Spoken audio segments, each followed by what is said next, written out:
Wow. Yan, Ohio, Ohio. Joke lang po. Yan, ay, may picture na. Okay na, exit mo na sis. Hindi. Ayan, good morning po. Magandang umaga po sa inyong lahat. Ayan, so na-miss ko po kayo. Hindi po, hindi po complete. In- Ay, thank you po. Daddy, happy anniversary. Then, na-miss ko po kayo kasi talagang hindi po masarap sa pakiramdam talaga pagka wala ka dito pag Sunday, promise. Kaya yun. Anyways, yun po, good morning po muli. Inhale nga po tayo. Inhale. Wait lang, hold it. Na-joke. Nag-toothbrush po ba tayo? Ayan. Ayan po, inhale.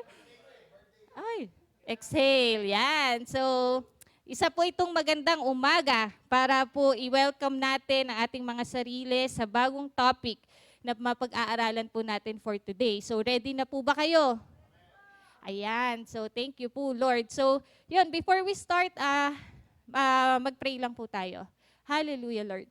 Hallelujah, Jesus. Lord, maraming salamat po sa magandang umaga na ito, Panginoon. Lord, patuloy niyo po kaming samahan, Panginoon, sa pag-aaral, Panginoon, ng inyong salita. Panginoon, sa patuloy na pag-aaral namin tungkol sa iyong kingdom, Panginoon, tungkol sa iyong heavenly governor, Lord God. Lord, may we come to know you, may we come to know your holy governor, the Holy Spirit, more deep, Panginoon, or deeper, Lord God. In Jesus' name, Panginoon. And Lord, we offer to you this day, samahan niyo po kami, ikaw po ang manguna, Panginoon, at mapapurihan. Lahat ng ito'y tinataas namin sa matamis na pangalan ni Jesus. Amen. Amen. Thank you po, Lord. So ngayon, ang topic po natin is entitled, Restoring the Connection. Ayan. So before we go further, alam ko pong alam naman na natin yung ibig sabihin ng restoration. Pero yan, ang liit po pala. Sorry. Sorry, ang liit pala. Ayan, so dito ko na lang po babasahin. So restoration, the action of returning something to a former owner, place, or condition. Diba? Alam naman po natin lahat na yun po yung ibig sabihin ng restoration. And pwede rin natin siyang i-relate sa ibang words na process of repairing, fixing, reconditioning, reinstating, reestablishment, and etc. So ito pong restoration, pwede natin siyang gamitan, applicable yung process na to sa pag-restore ng mga buildings, yan, di ba? Parang sa pag-restore ng work of art, di ba? Madalas na nire-restore pong lately is yung mga pictures, yung mga lumang pictures, pwede na pong ma-restore ngayon. And then mga arts, pwede rin pong i-restore. Ngayon, may vehicle din, ayan, nakita. May favorite po akong palabas dati, yung King of Restoration. Alam ko po lahat kayo, naabutan naman din po yan. Yung King of Restoration. Yun po parang amaze na amaze ako kasi minsan talagang hindi mo iisipin na kaya pang i-restore yun eh. Pero nagagamit, as pagkatapos ang ganda talaga ng finished product. Even shoes, yung bag, yan. Yung bag, meron po akong paparestore pala na naalala ko. Ngayon, pati damit. Minsan di ba yung mga leather, pinaparestore din pala yung leather.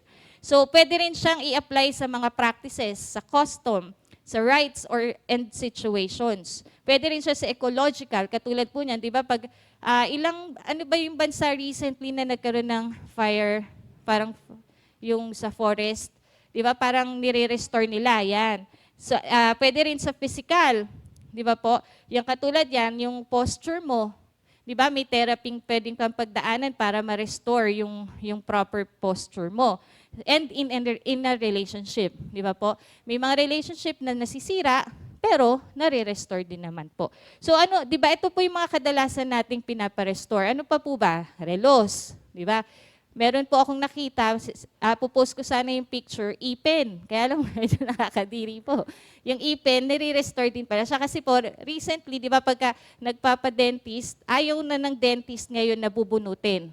Tatry pa rin nilang i-restore bago bunutin. Parang last option po, wow, last option po yung pagbunot. Ayan, saka isa pa, meron din tayong tinatawag na balik-alindog. Di ba po? Yung balik-alindog, magkakaroon po tayo niyan. Yon na yung dati nating itsura, dati natin yung freshness natin dati yung pangangatawan yan, yun yung pwede nating i-restore. So ang restoration ay yung pagpapanumbalik sa dati or something na nawala. Pwede rin yung pagsasauli sa original na may-ari or sa dating kalagayan or posisyon or yung pagkagawa muli ng mga bagay na nasira. Pero ang restoration, hindi pwedeng babaguhin niya yung original na itsura, yung original na posisyon. Kailangan yun at yun pa rin, i-restore lamang. Kasi kapag nabago na yung itsura, parang reconstruction na po yun eh. Di ba po? Parang renovation na po yun. So, parang yun po ang restoration. So, sabi po dito, the future of a plant is staying attached to the soil. Di ba? Tama po yan dahil plants have roots that grow into the soil, anchoring them in place. So napaka-importante po ng roots sa ikakabuhay ng plants. Kasi siya yung magpapa-connect doon sa soil. Siya yung nagpapa-firm doon sa ng connection ng plant doon sa soil at siya yung nag-absorb ng mga nutrients na kailangan ng plants to grow or to prosper. Yan, yung ability ng plants to stay attached to the soil through their roots ay vital for their survival and growth. Kaya sinisigurado nito na makakakuha sila ng necessary nutrients, water, and support para makatagal sila sa kanilang environment. So this is exactly what the King wants for us. Diba? Dahil sa pagmamahal niya sa atin, sa pagmamahal na meron siya, He wants to ensure that we obtain na meron tayo nung lahat ng ating pangangailangan bilang citizen niya. So may pangako ang King Son. Sino nga po ba ang King Son? Sino po ang King Son? Jesus. Yan, may pangako si Jesus sa kanyang mga disciples. Balikan po natin na patungkol sa governor. Sino po ba yung tinutukoy nating governor dito? Sino po? Governor, the Holy Spirit. Yan. Thank you po, sis Bobby. And sabi dito sa John 14, verse 15 to 17, if you love me, show it by doing what I've told you. I will talk to the Father and He'll provide you another friend so that you will always have someone with you. So sino daw po yung friend na to? This friend is the Spirit of truth. The godless world cannot take Him because it doesn't have eyes to see Him, doesn't know what to look for. So, ibig sabihin, lahat ng hindi nakakakilala dito sa Spirit of Truth, hindi pwedeng ma-take in niya sa Kanya. But, the good news is, sabi ng Panginoon sa mga disciples na noon, but you know Him already. Because He has been staying with you and will be even in you. So, ito po yung pangako ng Panginoon sa Kanyang mga disciples, no, na tunay ngang kilala na yung governor or yung Holy Spirit. Diba sabi dyan, He has been staying with you and will even be in you. So sa other version po, kasi sa message po yan nakuha, so the other version, ang ginamit po dyan, He lives with you and will be in you. So, alam naman na po nating lahat to, no, na ang Holy Spirit ang nagko-connect sa atin sa King. Tama po? So after po ng resurrection ni Jesus, yung spirit of rebellion and independence from the kingdom was broken. Yun naman po yung main purpose nung ginawa ni Jesus na sacrifice eh. Diba? Para po masira, para mawasak niya yung spirit of rebellion and independence. And the work of preparing the humanity to receive the governor was already complete.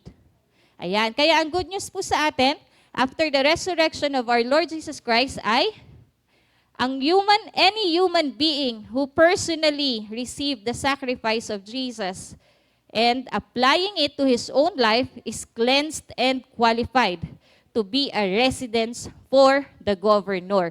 So, dyan po malinaw na hindi lang basta yung pagtanggap kay Jesus Christ bilang tagapagligtas, bilang personal savior natin, kundi dapat na-apply din natin sa ating buhay. If we can do that, and then qualified tayo na maging residente for the governor. So sino po ba dito? Kasi, di ba parang masarap ang pakiramdam na nananahan sa atin ang banal na spirito. At naniniwala akong lahat po dito nananahan na sa atin. Tinanggap na natin ng Holy Spirit to live in us.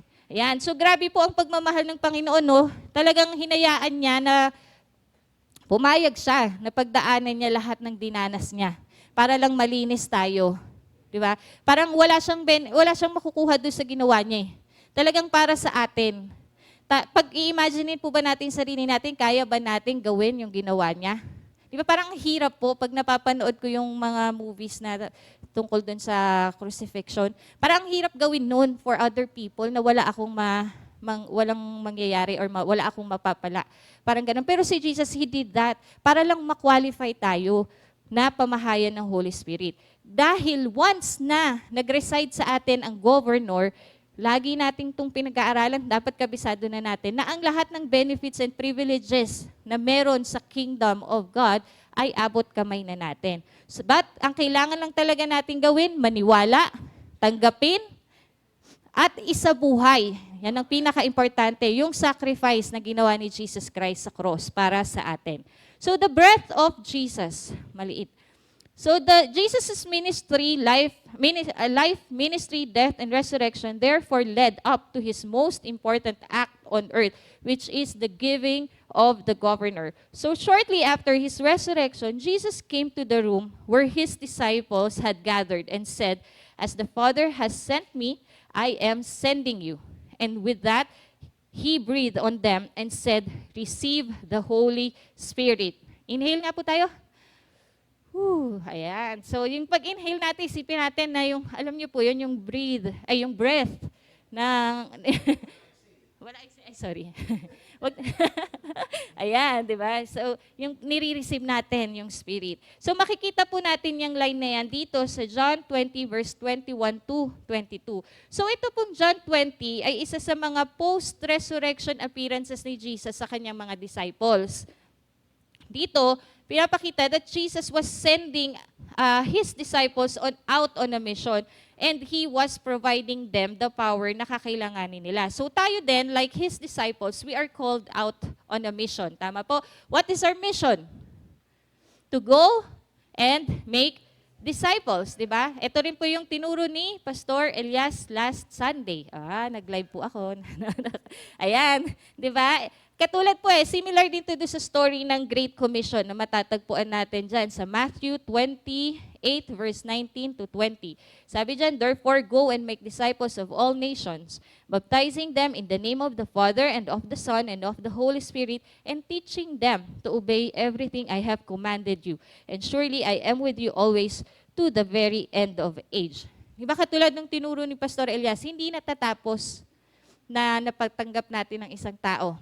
Diba? Kailangan mabaptize siya in the name of the Father, the Son, and the Holy Spirit. And yun po yung purpose of discipleship. Na magabayan natin, masabayan natin sila dun sa pag-obey ng lahat ng inutos ng Panginoon sa atin. And makikita rin po ito, similar din sa story sa Acts 1 verse 8, that sabi, "But you will receive the power and ability when the Holy Spirit comes upon you, and you will be my witnesses to tell people about me, both in Jerusalem and in all Judea and Samaria, and even to the ends of the earth." So anong similarity ng mga binasa po nating verses? Na talagang yung power, di ba po, and ability ay makukuha lang natin kanino? Sa Holy Spirit. So Jesus breathed the Holy Spirit onto His disciples para ma-empower sila na kahit wala na si Jesus, hindi na nila kasama physically, maisip at maramdaman pa rin nila na kaya nilang ituloy yung mission na binigay sa kanila ni Jesus dahil nananahan sa kanila ang Holy Spirit. At through the Holy Spirit, mararamdaman pa rin nila yung presence ng Panginoon sa mga buhay nila. So, ganito din yung gusto ng Lord na gawin natin. I-inhale natin yung breath of empowerment of Jesus through the Holy Spirit. So, since nag-toothbrush naman po kayo, try nyo nga pong hingahan yung katabi nyo po. Baka sakaling ma-empower po kayo. Meron po akong inatenan dati. Nakalimutan ko po yung name ng grupong yun Parang Salasal po yata yun. Ngayon, na-invite lang ako nung ex dyan. Ngayon na po, parang 3 days na, hindi camp Parang magsistay kayo sa isang place. Marami kayo, lahat ng nag-register. 3 days kayong, may activities, parang camp nga po, parang youth camp, parang ganyan. Kaya lang, hindi ka pwedeng maligo, hindi ka pwedeng mag-toothbrush, pero otherwise, kakain ka naman and everything. Bawal ka lang maligo at mag-toothbrush. Ngayon, second day po ata or third day, may activity na yung per group kayo, maghihingahan kayo. Di ba hindi ka nag-toothbrush, bawal ka magdala ng mouthwash. Hindi ko nga po alam bakit nasamahan ko yun. Hindi, joke. Pero okay po yung experience niya kasi meron din namang ibang activities like, hindi po yung hinga. Meron din namang activities na yung washing of the feet. Parang naman po siya, about kay Jesus Christ naman po yung grupong yon. Ayan, so yun lang naman po, nakwento ko lang. So since sa pag-uusapan po natin ang paghinga, hindi ba siya similar dun sa story of creation? Di ba po? That when yung ginawa ng Creator when He first made Adam a living being. Di ba sabi po dyan sa Genesis that the Lord God formed the man from the dust of the ground and breathed into his nostrils the breath of life. And the man became a living being. So napakahalaking halaga talaga nung breath of, di ba po? Kaya lagi po tayo mag-toothbrush. Pero dito sa life-giving act na ginawa ng King Son, He specifically explained what this meant. Hindi niya lang sinabi, receive the breath of life, kundi receive the Holy Spirit. Sabihin nga po natin, receive the Holy Spirit. Amen. Pero na-receive naman na po natin, amen, ang Holy Spirit. So yan, the breath of life is the Holy Spirit. Wait po, maliit eh. Yan. The Holy Spirit, the breath, ano oras na po? 22 minutes. Ayan, the breath of life is the Holy Spirit. Therefore, the governor or the Holy Spirit is the life of humanity. So kung walang Holy Spirit, walang life ang humanity. Kumbaga, ayan, and without Him, even though our bodies may be physically alive for a limited length of time, we are dead. Kung wala ang Holy Spirit daw sa atin, kahit physically, yung katawan natin, buhay dito sa mundong to, we are dead to the kingdom. We are dead to the heavenly influence we were created to live in, and we are dead to the Creator King Himself. And of course, ayaw po natin yan. Kaya yung return of the Holy Spirit is the most important act of redemption in God's plan for humanity. In other words, when the Creator first breathed into Adam, He was essentially saying, "Receive the Holy Spirit." Now, Jesus was saying to His disciple as the first human beings beside Himself to be filled with the Spirit to receive the Holy Spirit. Di ba ginagamit natin yung kapag inulit na? Katulad take, retake. Di ba? Parang ganyan po. Pero sa English language natin, hindi talaga natin ginagamit ang word na sieve. Tama po. Ang as a verb. Ginagamit nating word ay receive, which comes from the Latin words, yung ang ibig sabihin ay again, yung kapiri, which means to take. Ayan, so wait po. Maliit eh. Ayan, so when Adam rebelled, nawala sa kanya yung spirit na binigay sa kanya ng Panginoon. Kaya nung pinagsama-sama ng Panginoong Jesus, ang mga disciples after the resurrection, ito sinabi niya in effect yan. Kumbaga, ito talagang sinasabi niya sa buong sangkatauhan that humanity take the Spirit again as Adam did. Diba? Wow, so si Jesus was giving human beings back what they had lost. Alam niyo po ba yung pakiramdam na may nagsauli sa inyo nung isang bagay na napakahalaga sa inyo na nawala? Diba ang sarap ng feeling? Parang mapapayakap ka doon sa nagbalik na pwede niya nang hindi ibalik pero binalik niya. Di ba ganun po kasarap yung feeling na si Jesus po, binalik niya sa atin kung ano yung nawala. Dahil din naman sa kasalanan natin, dahil din naman sa pagre-rebelde natin. So after the rebellion, yung mga disciples si Jesus, sila yung first human beings after Jesus na tumanggap muli sa governor para manirahan sa kanila. So Jesus reconnected humanity to the kingdom of heaven. Yan. So, paano niya po ginawa yun? He was literally bringing human being into identity with heaven's government. So, ito po, di ba, pinag-aralan na natin na dapat alam natin kung ano yung identity natin. We are His citizens. Plus, di ba, He was renewing human beings standing and authority in the kingdom. Di ba, because of this, itong pinag-aaralan natin, nalalaman natin ngayon kung anong authority and power na meron tayo bilang citizens sa kingdom of God. And human beings were restored to their original assignment as vice-governors of the earth. So dito rin sa mga pinag-aaralan nito, na-remind tayo ng original purpose ng Lord for creating us. Kung yung original purpose ng Lord para sa atin, which is to rule and take dominion. Ayan, so the return of the Holy Spirit is the most important act of redemption in God's program for humanity. At that moment, the kingdom of God returned to earth because the Spirit lived within humanity once more. So let's note na after po nung resurrection, yung message ni Jesus, talagang continued to be about the kingdom.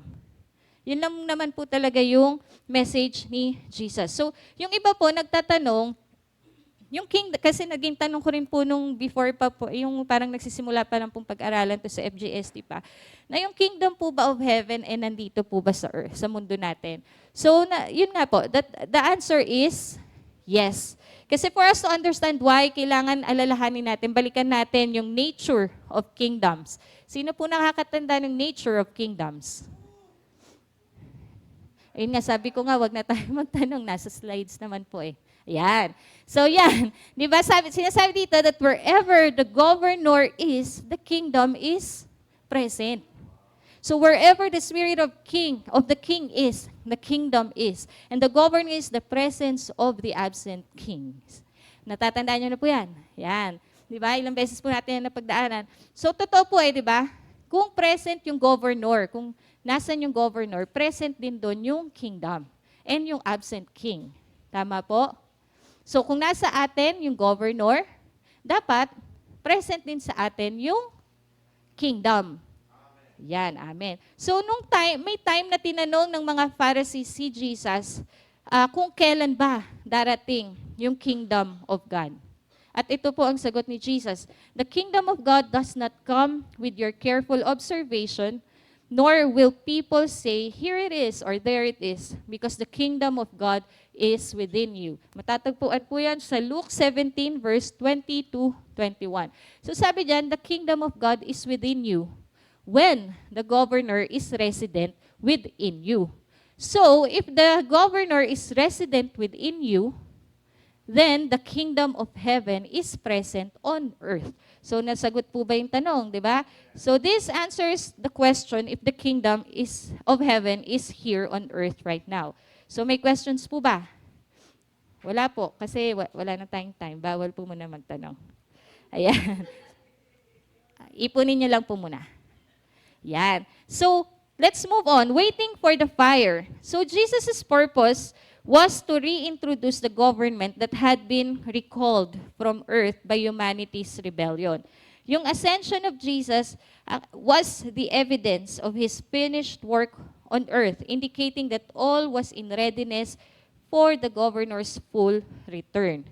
Ayan. And after He had completed His mission of providing a way for the inhabitants to be holy again, He returned to the heavenly kingdom. So makikita po natin yan sa Gospel of Mark, that after, sabi dyan, after the Lord Jesus had spoken to His disciples, He was taken up into heaven and sat at the right hand of God.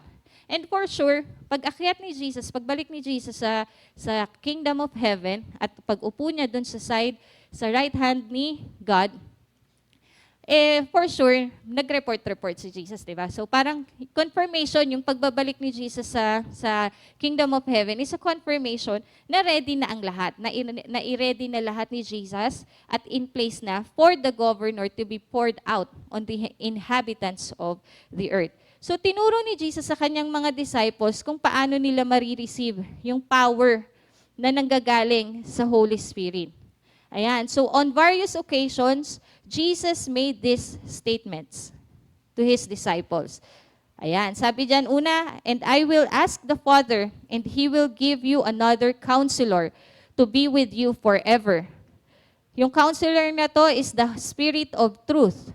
The world cannot accept Him because it neither sees him nor knows him, but you know him, for he lives with you and will be in you. So nakita niyo po yung advantage pag kilala niyo po ang governor or ang Holy Spirit.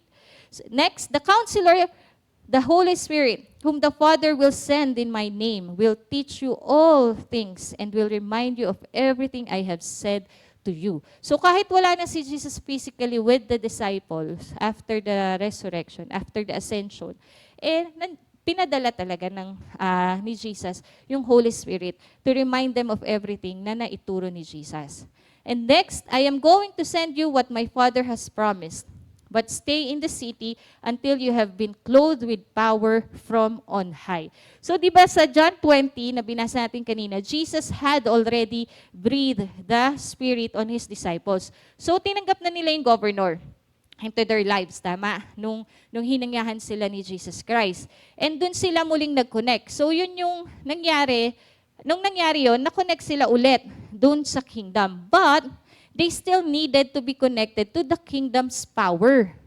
So iba pa po yun. So ano po ba itong power? Itong power na to which the king would soon send them. So ibig sabihin, nung time na yon, nung kausap pa ni Jesus yung mga disciples, hindi pa yun nangyayari. So yung reception of the Holy Spirit, yung pagtanggap ng mga disciples ng Holy Spirit, dun sa John 20:22, was actually a temporary feeling of the Holy Spirit. Kumbaga preparatory pa lang siya dun sa permanent indwelling to come later. So ito po yung sinabi ni John.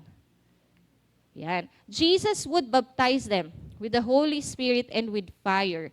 After Jesus returned to the heavenly kingdom, yan po, after Jesus returned, the fire would come and His mission of both reconnection and restored power would be fully realized. So nagawa na ni Jesus before siya mag-ascend yung reconnection. Tama po.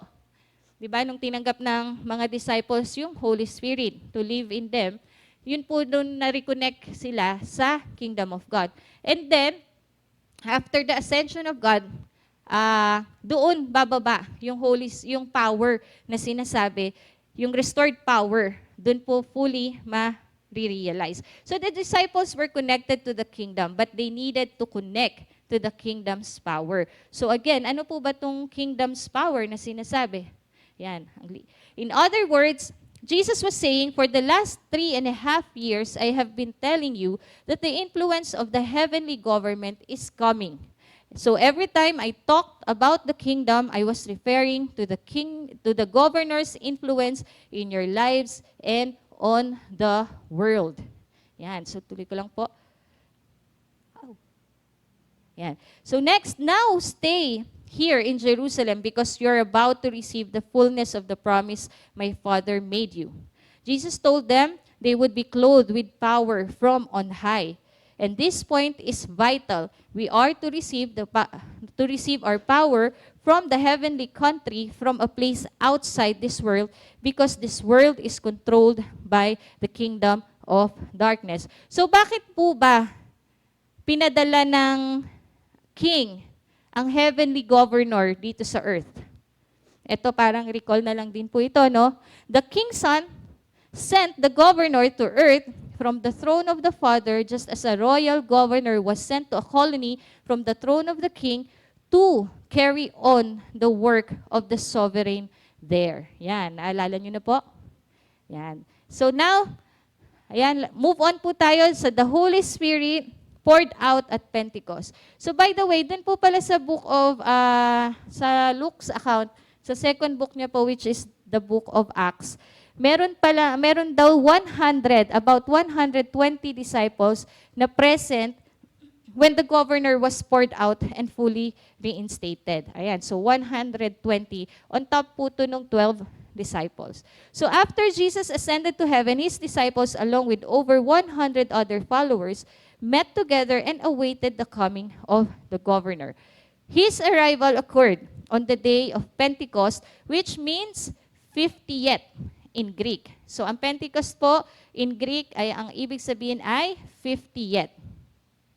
So Pentecost was a harvest feast held on the 50th day after the Passover feast. Jesus appeared to his followers over a period of 40 days after his resurrection, and they waited 10 days from his ascension for the coming of the Spirit. So ito pong 50 days after the Passover feast, bring us exactly to the Pentecost, to the day of Pentecost. So anong nangyari po ba nung habang nag-aantay itong mga disciples saka yung more than 100 followers on the day of Pentecost? Ito po napanood ko sa sa Superbook. Yung nung time na inaantay nila, yung yan. So dito sabi dyan, Luke recorded that when the day of Pentecost came, they were all together in one place. Suddenly, a sound like the blowing of a violent wind came from heaven and filled the whole house where they were sitting. They saw what seemed to be tongues of fire that separated and came to the rest on each of them. Ayan. So, kung napanood niyo po yung sa Superbook, yan, masarap po ma-imagine. Masarap po ma-imagine parang yung feeling na sana nandun ako, parang ang sarap nung feeling po ng mga taong nandoon. So ano po ba yung next na nangyari? All of them were filled with the Holy Spirit and began to speak in other tongues or languages as the Spirit enabled them. When Jesus' followers were filled with the Holy Spirit, they were given power to speak in the variety of languages spoken by the Jewish people who had come to Jerusalem from a number of countries to celebrate the Feast of Pentecost. So marami po sa atin dito, di ba, enabled na to speak in tongues. Di ba? Masarap yung pakiramdam kasi every time that we speak in tongue, napupuspos po talaga tayo ng presensya ng Holy Spirit. Di ba? Ang sarap magbabad sa kahayaan yung Holy Spirit na mag-flow sa atin. Kasi kung ano-ano po yung pwedeng gawin sa atin ng Holy Spirit. Na for other people na hindi alam yung mga ganon, parang nawiwirduhan. Pero hindi po nila alam, masarap po talaga yung pakiramdam. Nahahayaan lang natin na mag-flow sa atin yung Holy Spirit and to make His move sa atin. So, for those na hindi pa po ito nararanasan, ang kailangan lang naman po natin gawin is yung ginawa ng mga disciples and ng mga followers. Ano po ba ginawa nila, di ba? They connected themselves to the Holy Spirit. Di ba po? And they focused and waited faithfully and just allowed the Holy Spirit to move freely and manifest His power over them. Yun lang po ang kailangan natin gawin for us to be able. Alam ko po lahat po tayo dito, kung meron pa po na hindi nakakapag-speak in tongues, isa lang po yun sa gifts of the Holy Spirit. Pero kung lahat po tayo dito nagde-desire sa mga hindi pa po, simple lang naman po talaga, alam niyo po yun, yung hayaan niyo lang talaga ang Holy Spirit. Invite niyo lang si Holy Spirit to come, di ba? Come, i-consume kayo. Tapos, just flow, yun lang. Kaya minsan talaga, di ba, nagsa-start by saying, hallelujah, hallelujah. Kasi hallelujah, hallelujah. Yung word na yun will definitely lead you to the different language. Talagang yung Holy Spirit talaga yung mag-e-enable sa atin nun. So the heavenly government gave them the ability to communicate the message that the kingdom of God had fully come so that the people of many nations could hear this momentous news. Their speaking in these languages was an evidence that they were connected to the King and their assignment to bring the kingdom of heaven to earth. So recorded din po ito sa book of Mark. When Jesus had previously told His disciples na itong mga signs na to will accompany those who believe. That sabi ni Jesus, in my name they will speak in new tongues. So ngayon, yung narinig nilang sound, nung narinig yung sound of different tongues ng isang crowd, dun sa story po, they were amazed, but at the same time, they were filled with uncertainty. Yung iba, tinawanan pa sila. Akala mga lasing sa wine. But Peter preached to this crowd. And makikita po natin yan in detail sa Acts chapter 2, verses 14 to 41. So once again, we see that the promise of the Father announced. But this time, the news was that the promise was now fulfilled in the return of the governor. So Peter was telling them they were witnessing the influence of the government of heaven through the arrival of the Holy Spirit. So isa po yung sign na kapag nasa atin ang Holy Spirit, Isa po yung sign. So, nung tinanggap ng mga disciples ni Jesus ang Holy Spirit, then napuspos sila nito, when He was poured out at the Pentecost, nagbigay ito ng signal ng isang enormous change on earth. So, the way was now open to receive the presence and power of the governor for all people who received the cleansing Jesus provided. So, yan.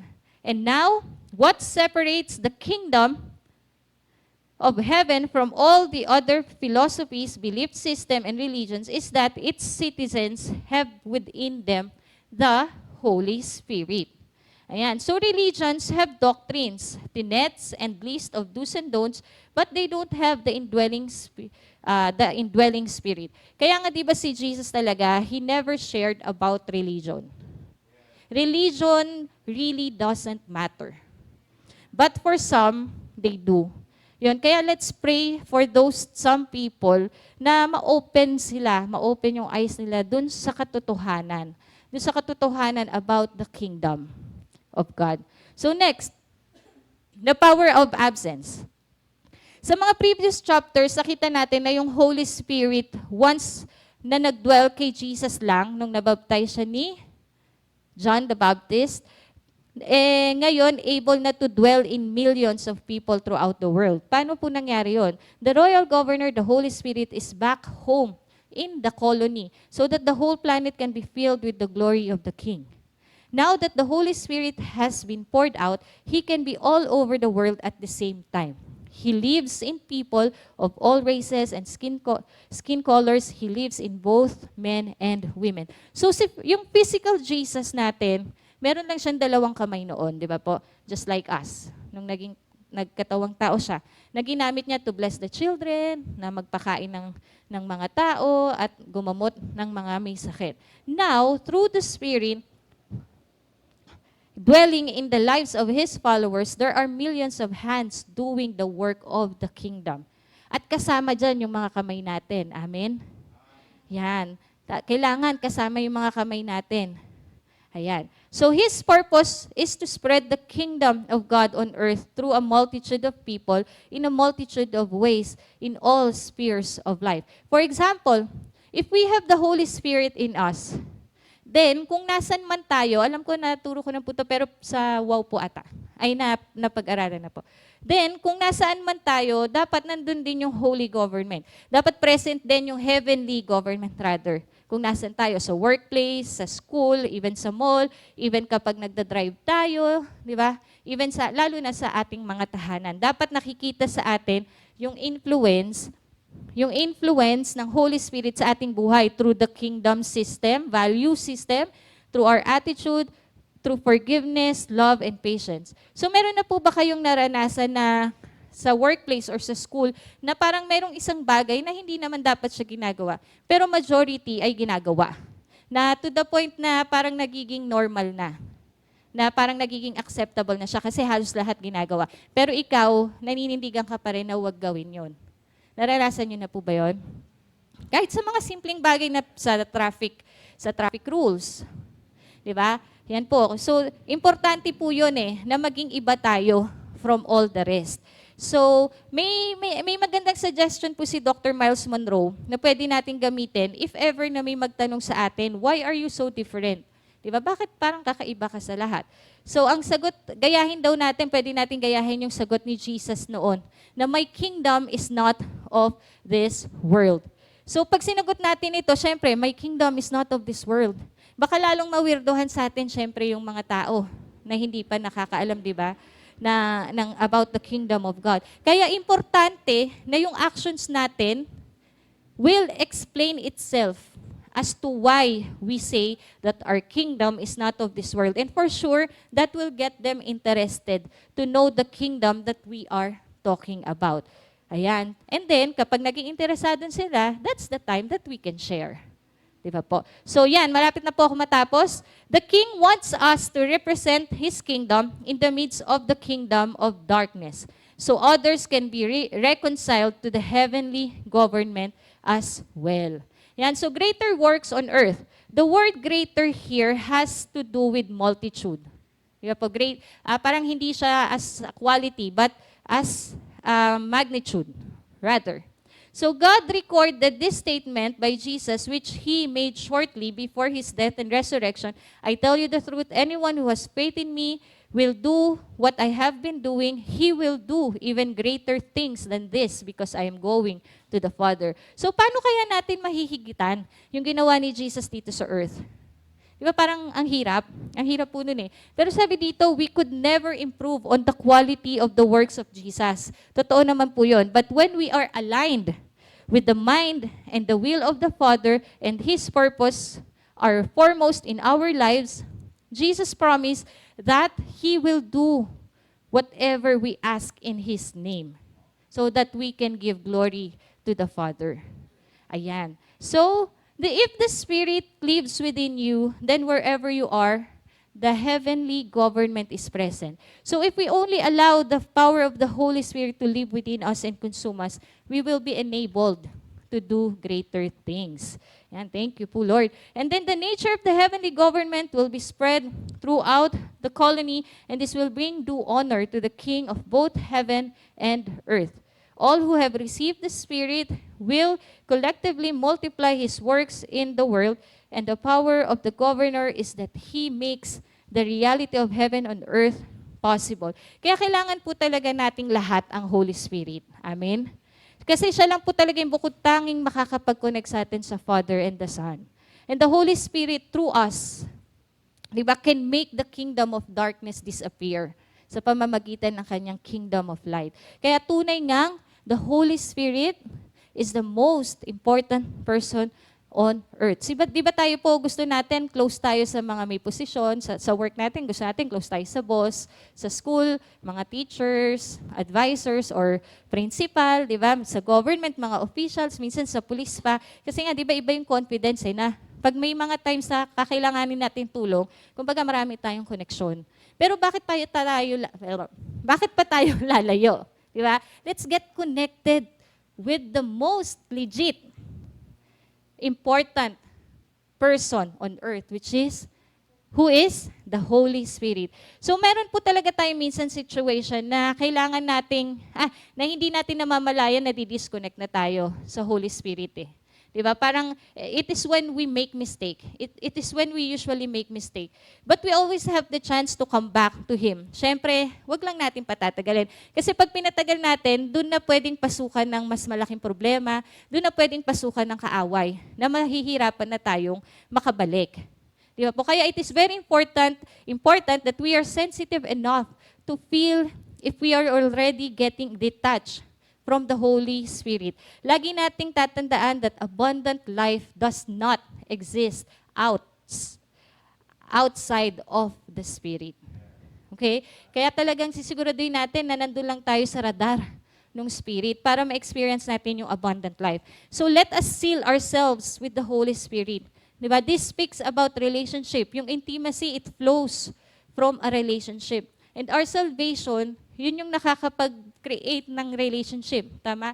And yung pursuit natin of the Holy Spirit, it brings about intimacy. Yun. So tulad po ng isang plant, kung gusto natin na matanggap yung necessary nutrients, water, and support to help us flourish sa ating relationship with the King as His citizens, we have to stay attached to the Governor, the Holy Spirit.